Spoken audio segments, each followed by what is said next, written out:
Welcome to Luca and Miguel. Enjoy the video. In this video, I will explain how to connect your Garmin GPS to your iPhone. First, make sure your Garmin device is fully charged and powered on. Next, download the Garmin Connect app from the Apple App Store onto your iPhone. Finally, navigate to your iPhone settings and ensure Bluetooth is enabled. These initial steps are crucial for a smooth connection process. Now, let's pair your devices. Open the Garmin Connect app on your iPhone. If you're a new user, create an account. Otherwise, simply log in. From the app's main menu, select Garmin Devices and then tap Add Device. The app will then guide you through finding and selecting your specific Garmin model from a list of available devices.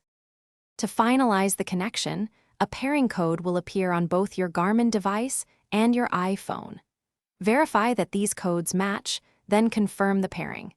You'll then be prompted to grant necessary permissions for data synchronization, allowing your activity data to transfer seamlessly.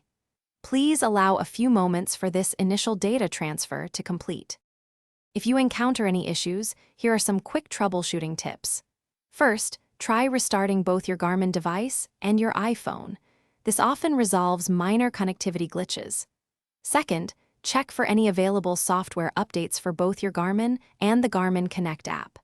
Finally, ensure no other active Bluetooth devices are interfering with the connection between your Garmin and your iPhone. Thanks for watching and please subscribe. It's the best investment you'll ever make.